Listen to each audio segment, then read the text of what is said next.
We are learning Daf Chuf Hey Amid Aleph in Yoma, and let us begin from the bottom of Chav Dalet Amid Beis. Ba-bam. Chav Dalet Amid Beis. Okay, here we go. Amar Rav Nachman.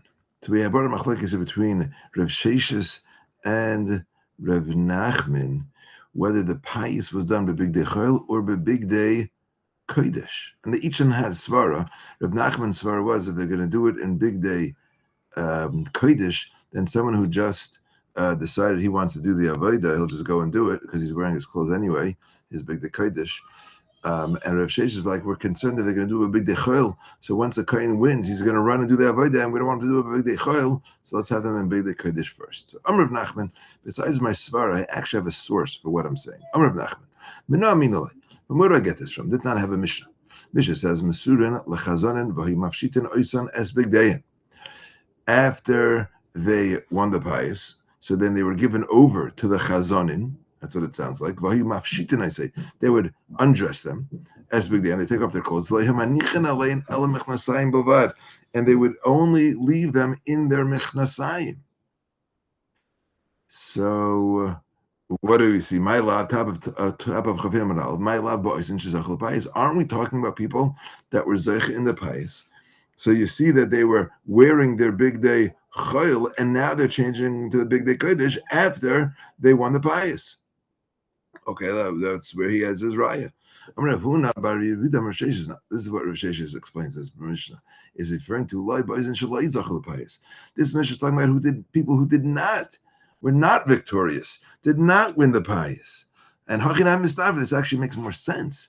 These boys and Shazachul Payis, if we're talking about people who won the Payis. So they would leave them in their mechnasayim, and then what would happen? Then they'd put on their Big Day Kodesh, right?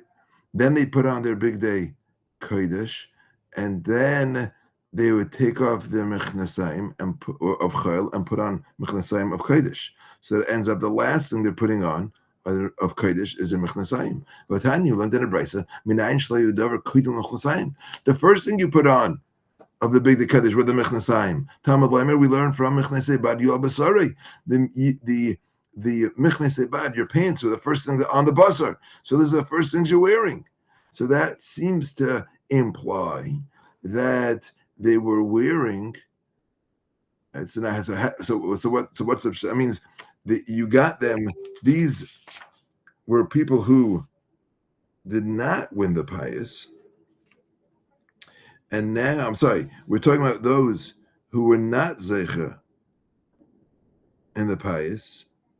So then they would be changing back to their weekday clothes. So then they would take off then the Mishnah says that they would take off their mafshitin Islam Big Day. And they took off their Big Day Kodesh, leave on the mechnasayim for tznias, and then put on their Big Day Chayil, and then take off their mechnasayim and put on their Big Day and their Big Day Chayil of the mechnasayim of Big Day Chayil. So that's what it sounds like is going on here. So Frecht Taisis, like what was Rav Nachman thinking here?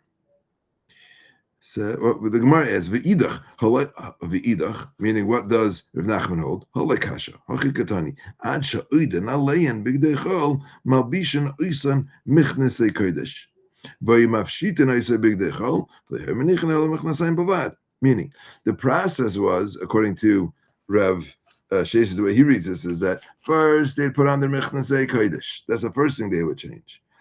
Right? Again, they did the Payis in bigdei chol, according to Rav Sheshes. And then whoever won the Payis, first he would change his pants, and then they would take off the rest. After he has Big Day Kodesh pants on, they take off the rest of the Big Day Chol, and then put on the Big Day Kodesh, the rest of the Big Day Kodesh.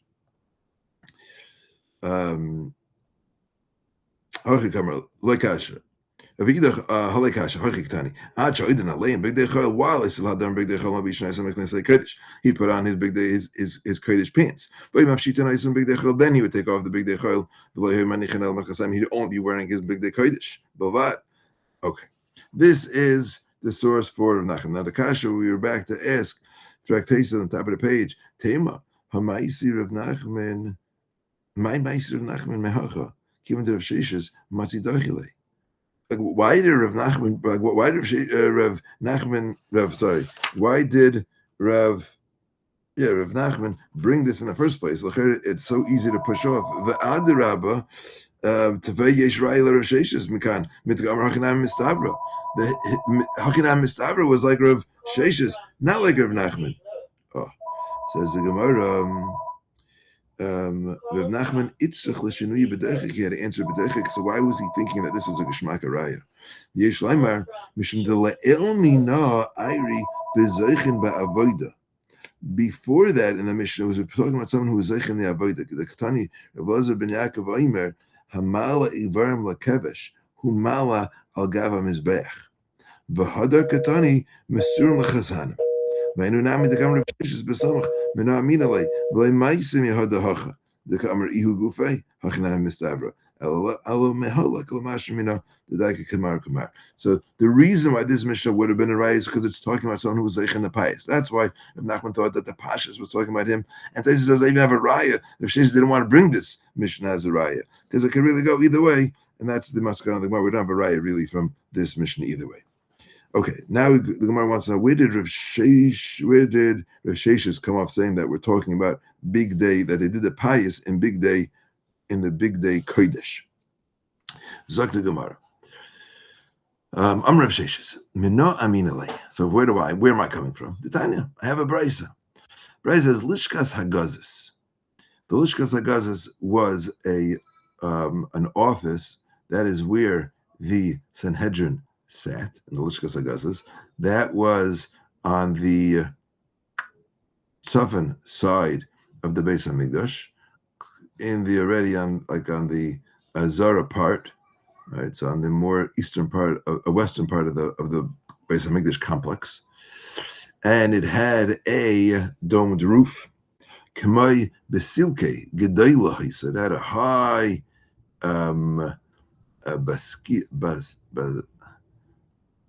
basilica, had one of those big domed roofs. Payis b'mizracha. The Payis was done in the eastern part of that lishka. The Zakin Yeshiv b'Marava. There was an older Zakin who was from the Sanhedrin who was sitting in the western part of that room. The Kohanim mukafin va'imdim kemin kulyar. The Kohanim would surround him like a bracelet. Kulyar is a bracelet, so it was like they would surround him in a circle. V'hamemuna ba v'naitl mitznafes miresh. The Muna would come and take the mitznafes off of his head. The Yoidin, and they knew Shemimenu Payis Maskal. That's where the Payis would begin. Now, if they're telling me that they were wearing big dechol mitznafes, big dechol meiga, which the Kohanim had of mitznafes as a big dechol. So l'chayr adz araya that they wore big day kodesh when they did the lottery. Geshmak araya. Says the Gemara, yeah, it's not such a good raya. Maybe they did have a mitznafes as a big dechol. The Tanya Yehuda v'Tanya Rav Shmuel bar Yehuda, Kohen she'asas la'imai kesainis. The Kohen, if you had a Kohen whose mother made him a kesainis, so if there was an avodas yachid that there was to be done, so he was allowed to do it in his mother-made garments.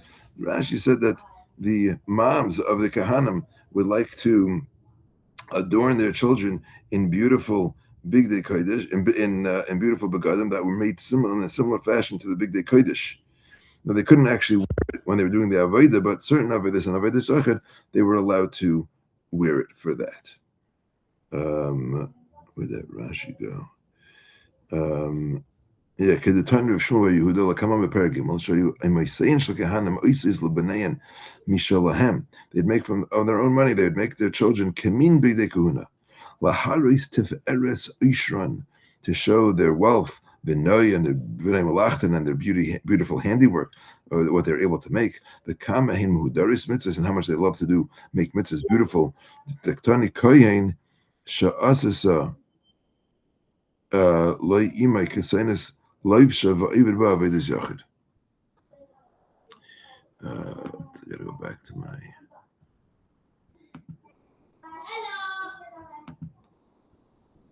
Okay. From this brisa, we learn two things about lishkas hagazis.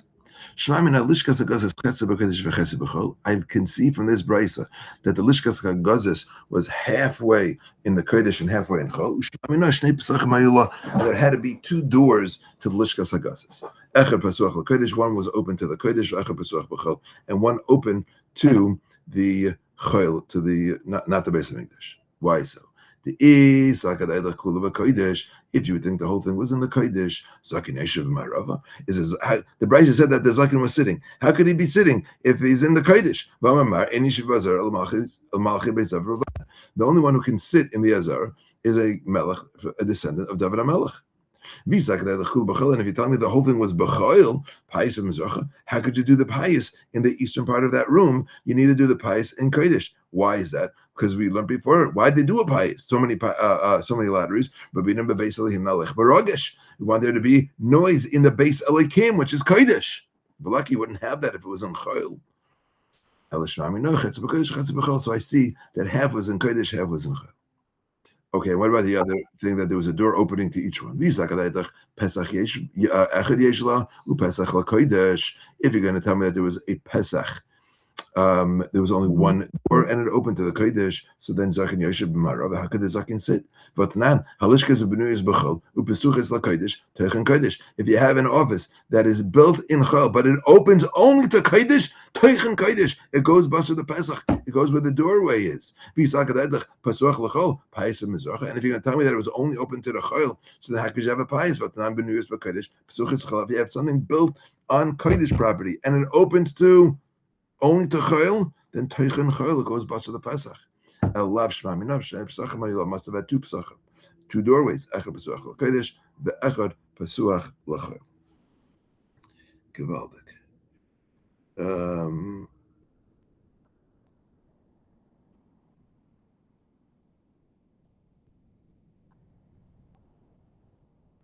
Natais wants to know if you wanted there to be, why they do it in Lishkas Hagazis? Why Taka didn't they do this lottery in the Beis HaMikdash proper? They'll do it in the Azara. Bottom thesis. I don't understand, says it's a wonder. Keeping the beginning Payis bekodesh. It needs to be done by kodesh. So so just do it in the Azara itself. The kodesh tvei, which is a more kodesh than the Lishkas Hagazis.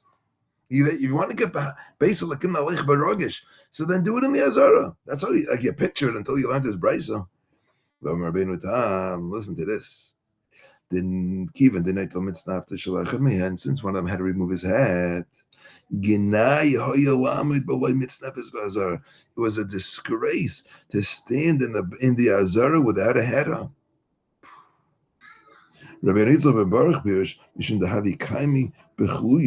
He gives another word. They had to stand in a circle. If you're standing in a circle, then that means some people who are standing in the circle are going to have their backs to the heichel.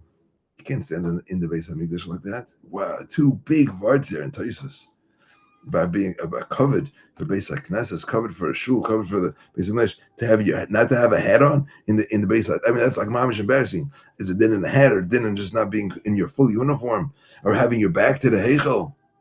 Wow. I once saw someone asked of Nevinsal why he doesn't, face. Why he doesn't face on the angle when it's by the Kaisel to face the Kodesh HaKadoshim. So he said that Medrash tells us that the Shechina never left the Kaisel Hamaravi. So he says he has a hard time putting his shoulder, just turning like this giving his shoulder to the Shechina. So he just faces the Kaisel. Gewaldig. Okay, Zog the Elgin Mishnah. Hapayis Hasheni, we're up to the second Payis. Mi Shechet. Who does Shchita? Mi Zark, who Zark the Dam? Mi Medashim Mizbeach Aprimi, who cleans out the inside Mizbeach, Mi Medashim, and some Menorah, who cleans out the Menorah, Umi Mala Ivarim Lakevish, and who brings the Ivarim onto the ramp. Now, so how many Avodas are here? We have Shechet, Zarek, Medashin, that's 4. And now we're going to talk about bringing up the Ivarim onto the Kevish. So you had the reish and the regel, shtei yadayim, ha'ikitz v'haregel, ha'choza v'hagera, shtei hadafanis, kravayim, seles, chavitin, and yayin. That's 9. So altogether, that is shleisha asr kehanim zachu. But you had 13 kehanim who were zechi in the Payis. This was the second Payis. The first Payis was for the Trumas Hadeshin. The one who did that got to do the set up the Ma'arocha and put up the Shnei Gizra Eitzim. And now we have the Payis Hasheni, and there are 9 Kahanim that were Zeich in it. So the Rosh and the Regel is the head and the front foot. Shtei Yadayim are the 2 legs, I guess. Ha'ikitz is the tail of a Haregel and the hind leg. Hachaza is the bottom part of the animal. Vagera is the neck. Shtei Defanis, 2 sides. Kravayim, the intestine, the insides. Silas is the flour for the mincha. Chavitin, the chavitin of the minchas of the kohen gadol. Yayin is the nisuch hayayin. So you had 13 kahanim that were zeichi in that. Amar benazir l'fnei Rabbi Akiva mishum Rabbi Yeshua derech hiluchay harakaya kared. The animal was brought onto the kevesh the way it would walk, not the way we had it here. Like here you had the uketz, which is the tail coming before the chazav and the gera. So Benazir argued and he said it should go the way it would walk. Okay. That is Zokteil Gemara. Iboilu. Gemara has a shayla. Keshein Faisim, when they did this lottery, La Avoida Achas Mefaisim, did they do one lottery for all 13 Avoidas? Or they did one Avoida for each one lottery for each Avoidas. They did 13 Paises. Tashima. Abra Paises Hayisham. We learned in the Mishnah. The Mishnah said there are only 4 lotteries. If they did a Pais for each Avoida, then 2 Ahavu. There are much more than 4. This is what it means. Maybe this is what it means. Maybe they went in to do a lottery 4 times. Maybe that for each lottery there was more than 1 lot. I mean, there was a 4 zmanim of lottos, but maybe there were more than 4 lotteries in actuality. Okay, Gavaldik, have a wonderful day, everybody.